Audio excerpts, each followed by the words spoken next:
What is up, everybody? Welcome to Talkin BS. I am your host, Steven Zamora. You can follow me on Twitter at ZamoraBSB. Today, I am doing a preview of the Portland TrailBlazers off-season heading into the 2024-2025 NBA season. Some things we're going to be covering in this episode, starting with some weaknesses that the Portland TrailBlazers need to improve on, some tools that they have at their disposal to get better, some must-dos, covering every tool that every team has in their arsenal to improve, which is the draft, first and foremost. Some trades. I got a couple trade proposals I want to throw your way, see if you enjoy them. And, of course, free agency. See what we could do with the limited cap space that you guys have at your disposal.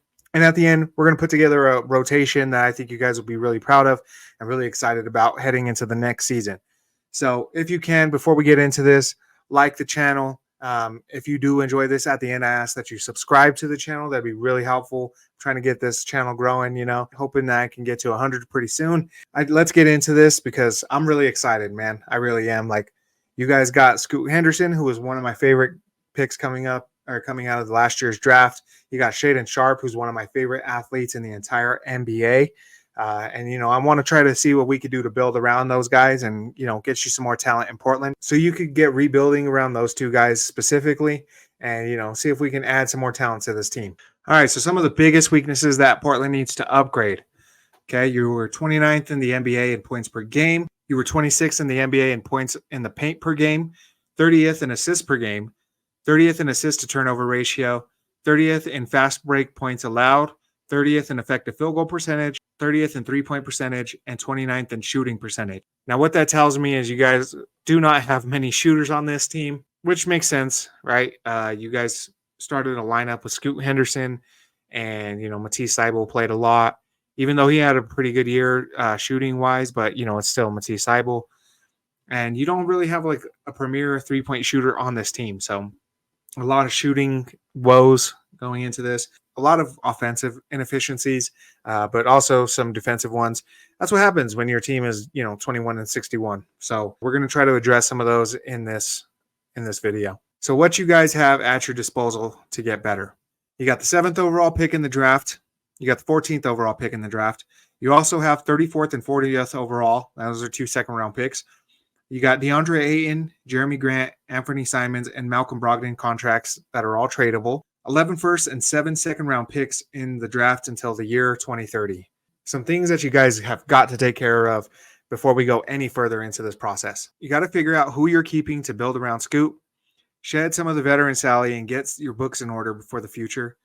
Keep building a strong core that you believe in. And you got to get ready for the 2025 NBA draft. You never know. There's stars in every draft. This is a draft with a ton of role players. It's a very deep draft, which is a really cool benefit of having 4 picks in this draft. It's going to be really nice for you guys. But the truth is, probably should be getting ready for that 2025 draft, especially, since you guys should be adding some more talent. Well, and we got some big boards here. One provided by CBS, one provided by Tankathon, and the one in the middle that's real big is provided by The Ringer. Like I said, you have the 7th pick overall and the 14th pick overall. So if you look at the comps on the Ringer big board, you're going to see guys like Triple J, Markelle Fultz, Lamar Odom, Roy Hibbert, guys like that. A lot of, like I said, role players, not a lot of star players in this. You don't have a Wemby. You don't have an Anthony Edwards, not a Zion or anything like that. A lot of guys in that later round. So in that lottery area, that it's going to be really helpful for, a young building team like you guys. What I would do with that 7th overall pick, you have your guards in order. I'm going and I'm getting me a big that fits with Scoot Henderson real well. And that to me is Donovan Clingan. He's your classic big guy, right? He's huge, right? 7'2", 7'7" wingspan, blocks shots, rebounds, handles the paint real well. Like I said, huge guy. He's your throwback center. Now that comes with some negatives as well. He's not a great shooter. He's not super quick on his feet. He does have mobility, right? He's of the era where, these kids are taught that you have to go and, defend these guys on the perimeter a lot. But, you're 7'2", you're not going to be able to go out and defend one-on-one against guys like, Donovan Mitchell or De'Aaron Fox, So even though he was brought up in an era where he's going to have to defend like some of these quicker guards and stuff like that, and he handles it pretty well for his size, at the end of the day, he's still 7'2", so it's going to be rough for him, which is also why I have like plan or game plan execution, right? There's going to be times where, it might look really bad and he might get played off the floor. You never know. He could work on it and get better at it. A lot of the stuff that is wrong or that he does have negative about him is like raw footwork, right? Stuff like that can be coached up. So, I think that 7th overall pick, man, I think you really could do a lot worse than that. Then with that 14th overall pick, I'm going with high upside, okay? I'm going with this kid. Correct me if I'm wrong, please, in the comments. If I'm wrong, please correct me. Very bad with the names, especially a name like this. But as far as I've heard, I watching tape and stuff like that, they pronounce it Tajan Solon. So hopefully that's correct. If not, please let me know. When he gets drafted, he's going to be like 18 years old, right? Like on draft night, he's still going to be 18. He's long, he's athletic, he's a little bigger than I thought he was going to be when I looked at like, his ratios or whatever and his weight and his, length and stuff like that. He's actually bigger than I thought. I'd say he's closer to like 6'10", 210, 215 maybe. I know he's listed at 6'9", 203. A good touch on the shot. Shooting percentages weren't like incredible, but if you look at his shooting from the top of the arc, I believe he's like 60% from the top of the key, which is crazy. He has a nice jumper. His mechanics are good. He doesn't have a broken jumper or anything like that. So, this could be like your elite 3-and-D guy, to be honest. I love the comp of Nicholas Batum. I think, as Portland Blazers fans, like that should really excite you. He's a really good, talented kid. I've even seen people comp him to Giannis, which is crazy, right? I don't know if he'll ever get there because I don't think he's the athlete that Giannis was. But, I mean, Giannis is a one-of-one athlete, So, I mean, he might not be that, but he's close. Next up, I want to look at some trade candidates for you guys. So, some big names I think you can be able to get. Let's be real. You guys got the money to send back in any trade for a big guy. And truth be told, I think you need to consolidate quite a bit. You got a lot of like really good veteran pieces on this team. And I think if you sent them off and, you could find a team where those pieces could fit really well. So at the top of this list, we got Brandon Ingram. I think if out of all the teams out there that can send packages to New Orleans that would be intriguing to them, I think Portland is one of them. You got the draft picks to be able to do it. That's first and foremost. But at the same time, I don't know if New Orleans is looking to like rebuild around Zion. I think they're in a mode where they're, kind of in the mood to win now. Next up, we got Keldon Johnson. He's another guy at that wing position. I think he's one of those guys who really ties a team together. He can shoot, he can pass, he can dribble, he can create a bit. He's a pretty good defender. He's just like a jack of all trades kind of guy, and he fits this timeline really well. So, I think that's a pretty good option. Next up, we got Naz Reid. Look at Minnesota, man. They are struggling without, Mike Conley. Look at Game 5, right? Didn't have Mike Conley. Anthony Edwards was able to be taken out of the game pretty much because there was no other creator on that team. Send him Anthony Simons. You can get a guy like Naz Reid back who's like, I think one of the better centers in the NBA. He's off the bench and he's still one of the best centers in the NBA. And it'd be really interesting to see if you guys could, put a package together to get him. Denny Advia, another wing similar to Keldon Johnson, right? He's pretty good at everything. He can tie a team together. And then at the bottom, I got DeAndre Hunter. You need a big guy on that wing that can, guard multiple positions and, handle some of the tougher, wing matchups in the Western Conference. And he fits your timeline. So I got this trade up. Like I said, if you guys can consolidate some of your pieces and send it for a guy like Brandon Ingram, I might jump on that. Now, he is a little bit older than your core, right? I think Scoot is going to be like 20 or 21, and Shaden is like 20 or 21. Brandon Ingram is going to be like 26, maybe 27 by the time the season starts. But at the end of the day, it's hard to find guys who are almost 7 feet tall and can score the bucket like that. It'll also really help the development of those two young guys because they don't have to completely carry the scoring load every night. So I think if you can bring in a guy like Brandon Ingram, that would be really helpful for those guys.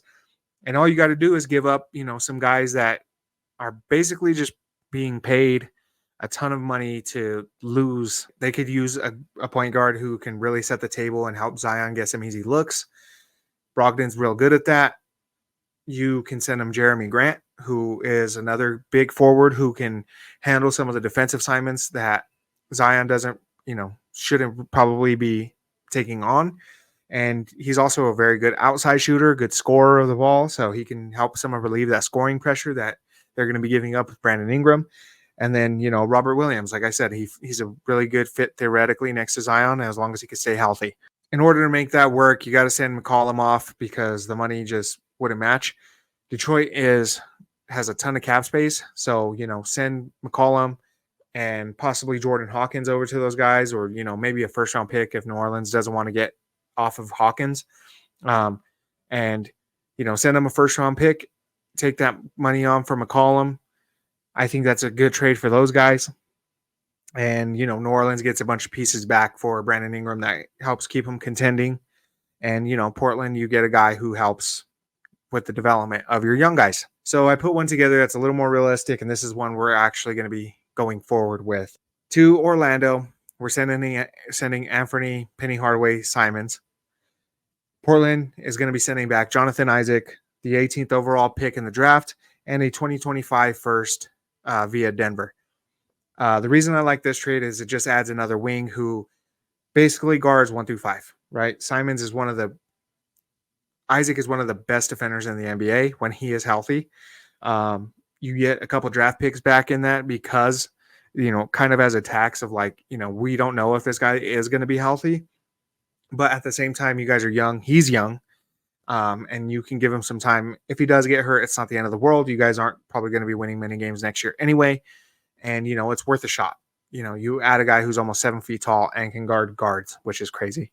Next, we're going to look at your guys' cap situation. The Trailblazers have very little wiggle room as far as cap space with big, contracts being paid to veterans like DeAndre Ayton and Jeremy Grant, Malcolm Brogdon, and Robert Williams. So unless those guys are moved, you're probably not going to have too much wiggle room.